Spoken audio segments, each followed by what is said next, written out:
আজকে আমরা কি ভেবেছিলাম কখনো এই যে এই 2020 সালে আমরা হজ করতে পারবো না?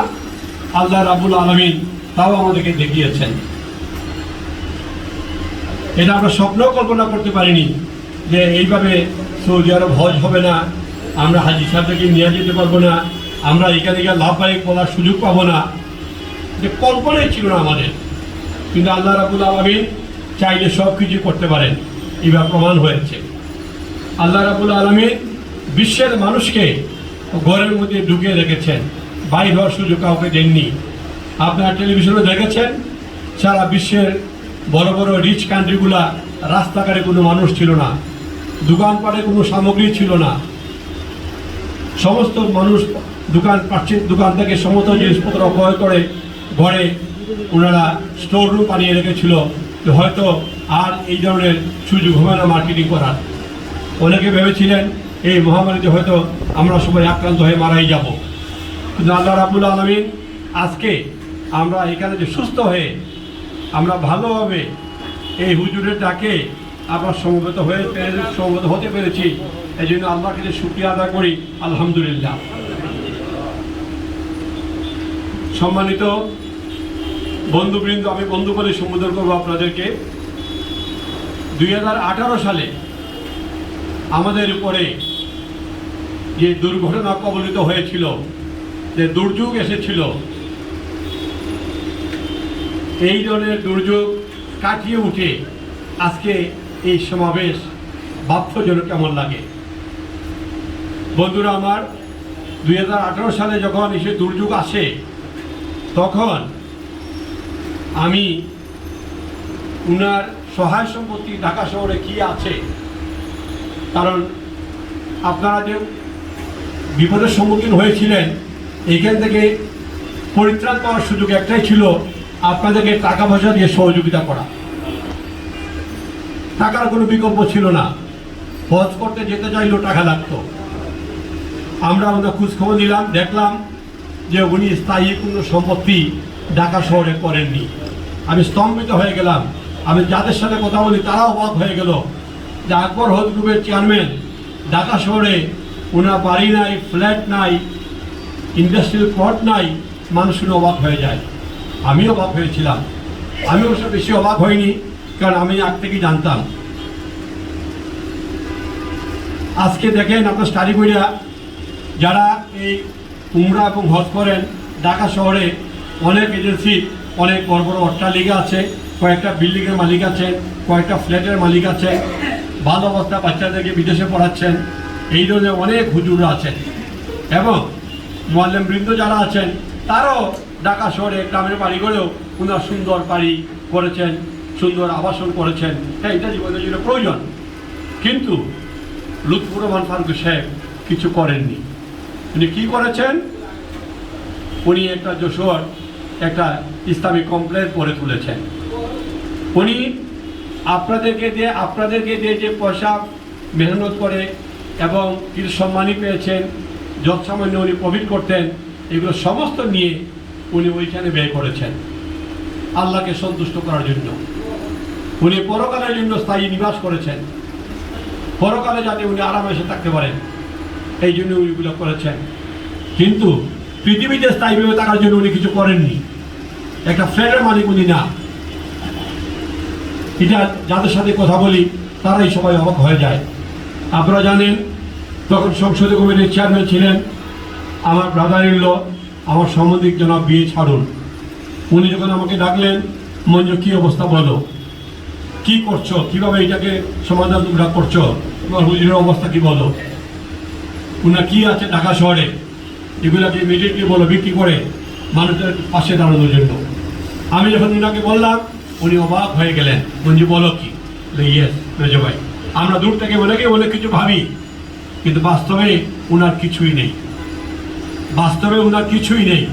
আজকে অনেকে বক্তব্য রেখে দিয়েছেন। আমরা দেখেছি উনার প্রতি আপনাদের যে সহানুভূতি, উনার প্রতি যে আপনাদের ভালোবাসা, আজকের বক্তৃতায় এগুলো বেরিয়ে আসছে। সম্মানিত বন্ধুরা আমার, আজকে এই ক্রান্তি লগ্নে হুজুর আপনাদেরকে ডেকেছেন আগামী দিনে হজ এবং উমরা কীভাবে সুন্দরভাবে সুচারুরূপে পালন করতে পারি, কিভাবে আমরা হাজি বৃদ্ধি করতে পারি, কিভাবে আমরা অনেক সংখ্যক উমরা হাজি গ্রহণ করতে পারি এবং এটা পরিকল্পনা করতে পারি। আপনারা যারা হুজুর অসহায়, আপনারা একে অন্যের সহায়ক, আপনারাই হুজুরের শক্তি, আপনারাই হুজুরের ভবিষ্যৎ, আপনারাই হুজুরের ভবিষ্যৎ কর্মপন্থা সৃষ্টি করে দিবেন, এই আশা উনি আপনাদের প্রতি রাখেন। এবং আমার সাথে বিশ্বাস করেন, ওনার যখন কথাবার্তা হয়, আমরা যখন একান্তভাবে মধ্যে মধ্যে কথাবার্তা বলি, তখন একটা কথাই বেরিয়ে আসে যে ভাইজান, মৃত্যুর আগ পর্যন্ত যেন কারো টাকা রেখে মৃত্যুবরণ করতে না পারি, আল্লাহ আমাকে যেন সেই তৌফিক দেয়। আমি মনে প্রাণে চাই যারা আমার কাছে টাকা পান, আমি সবাই টাকা পরিশোধ করতে চাই, কিন্তু আপনারা তো জানেন আমার কোনো অ্যাসেট নেই যে বিক্রি করে টাকা পরিশোধ করব। আমার অ্যাসেট একটাই, আমার মুআল্লিম বৃন্দ, আমার শুভাকাঙ্ক্ষী বৃন্দ, ওনাদের মাধ্যমে আমি হাজি সংগ্রহ করব, উমরা হাজি সংগ্রহ করব, যৎসামান্য সম্মানী নিব এবং এগুলোই ওনাদের মধ্যে আবার বিলিয়ে দিব। এইটাই ওনার উদ্দেশ্য। কারণ ওনার তো স্থায়ীভাবে আর কোনো আর্নিংয়ের কোনো সোর্স নাই, কোনো ইন্ডাস্ট্রি নেই যে প্রত্যেক দিন একটা ইনকাম আসছে, মান্থলি একটা ইনকাম আসছে, বছর একটা ইনকাম আসছে, তাও তো নেই। ইসলামিক কমপ্লেক্স করেছেন, এখানে দিতে হয়, নেওয়ার কোনো সুযোগ নেই, এইখানে কোনো আর্নের সুযোগ নেই।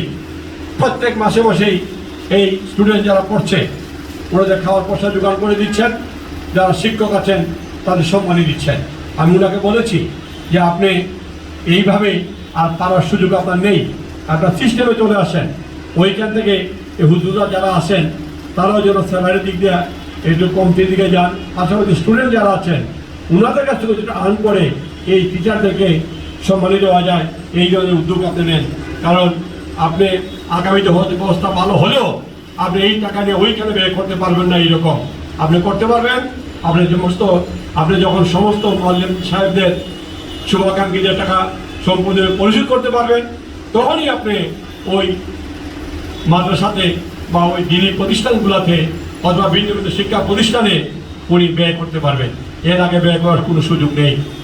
কারণ যারা পাওনাদার ওনারা যদি আপনাকে মাফ করে না দেন, ওনারা টাকা পরিশোধ না করেন, এটা কোনো সুযোগ নেই, এটাকে মাফ পাওয়ার কোনো সুযোগ নেই। আর মাফ আপনি নেবেনই বা কেন? আপনি সবাই টাকা পরিশোধ করবেন এবং এটা উনি অঙ্গীকার আমাকে করেছেন। সম্মানিত বন্ধুরা, আগামীতে কিভাবে আমরা প্রচুর উমরা হাজি সংগ্রহ করতে পারি, কিভাবে আমরা 2021 সালের জন্য হাজি সংগ্রহ করতে পারি, এইটা আমাদের সবার উদ্যোগ নিতে হবে। আমরা সবাই সিরিয়াসলি সময় দিতে হবে।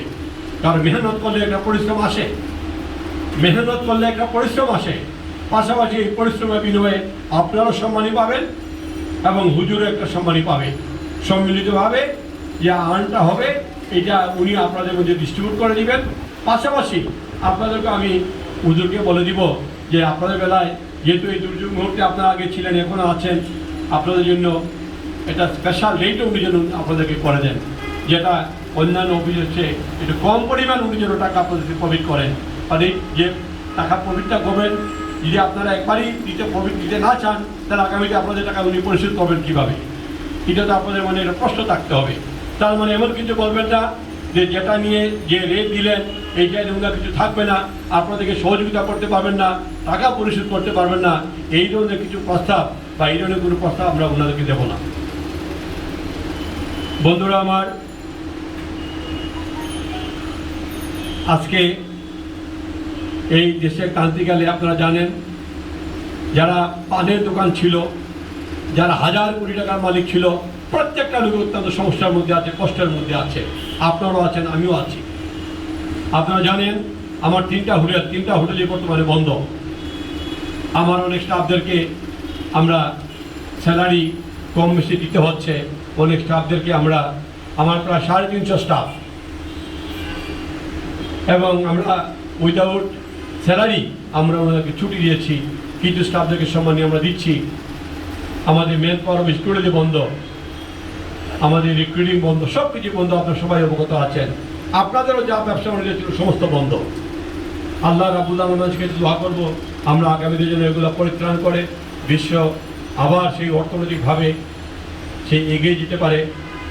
আল্লাহ রাব্বুল আলামিনের কাছে এটাই আমরা সবাই মিলে আরাধনা করব, প্রার্থনা করব এবং ভবিষ্যতে আমরা যেন আকবর হজ গ্রুপকে আরও শক্তিশালী করতে পারি, অনেক হাজি পাঠাতে পারি এবং বাংলাদেশে অনেক হজ প্রতিষ্ঠানই আছে, অনেক বড় বড় আমাদের মতন বড় গ্রুপও আছে।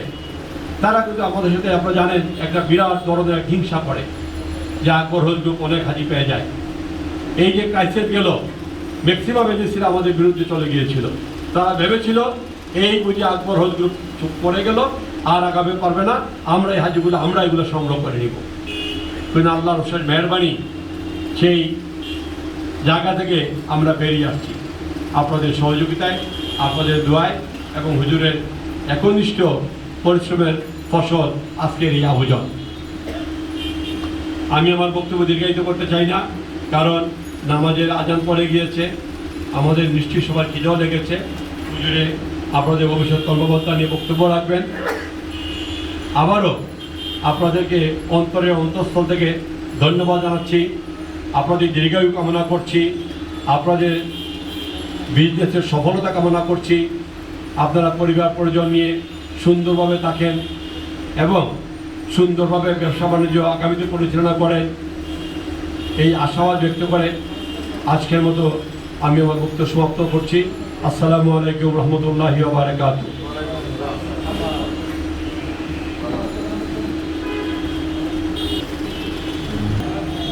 আমি শুধু একটা ঘোষণা দেওয়ার জন্য আসছি। ঘোষণাটা হলো, আমাদের এই মসজিদ অফিসের এই বিল্ডিংয়ের সাথেই তো আমাদের মসজিদ। তো এখানে খুব মসজিদ আমরা